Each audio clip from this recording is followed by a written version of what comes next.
I'm Shirley Appleton. Welcome to this training insight. This is solving behavioural head tossing and helping anxiety. So behavioural head tossing is typically created when the horse feels confronted by pressure applied by the bit in their mouth.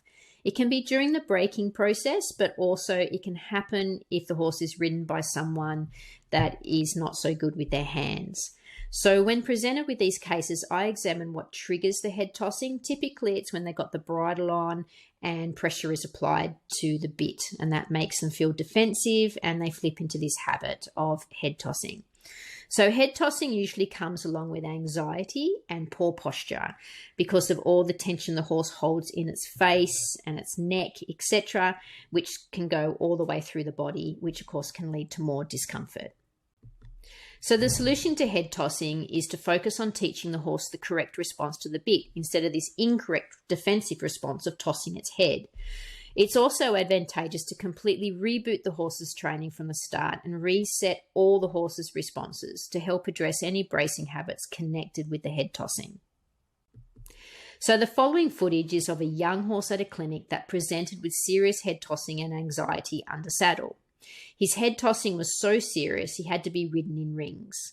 Now, prior to this footage, we had gone through his groundwork and got that good before we put the rider back in the saddle. So here's this young horse at the start of the ridden section of the clinic to address his head tossing.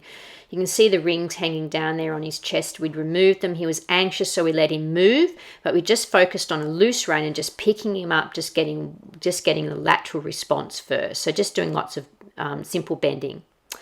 This is the second day. We was able to stand still, and you can see this was now his response. So he could stand still by this stage, which was good. His anxiety was down, and we just worked on just the lateral response, one rein at a time. And you can see that's how good we got it at this stage, which was really good.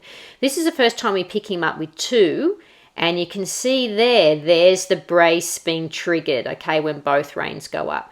So now we're working on getting him to come back and soften at the pole for that response instead of the head toss.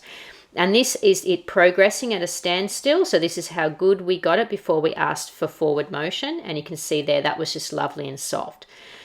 So here he is, and then we got it good at a standstill, and now we've got him walking around asking him just to give, and when he does, just letting go. Okay, so waiting for the softening to occur and then just releasing him.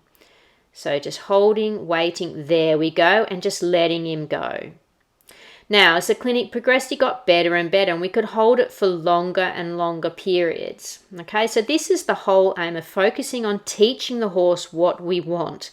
Okay, dealing with the anxiety first in groundwork and then keeping the responses simple.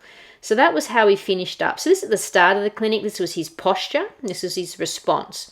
Very defensive, tension through his body, extended spine, and that can lead to pain and discomfort just as itself.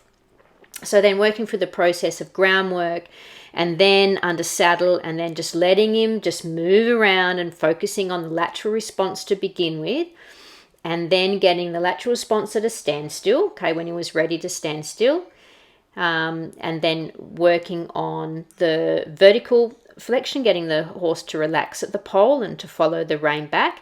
And of course, this is at the end of the clinic, and you can see his completely different posture. He was a lot more relaxed, and it was all about, we taught him how to respond to the bit, because that was his problem. He was feeling defensive about it, and he'd learnt this habitual head tossing. So I hope that gives you some ideas. So you got this problem, focus on teaching the horse what you want them to learn. Please follow my training insights, subscribe to my YouTube channel, or visit my website, Calm, Willing and Confident Horses, to find out more about my courses, my books, my coaching, clinics, blogs, and more. Thank you.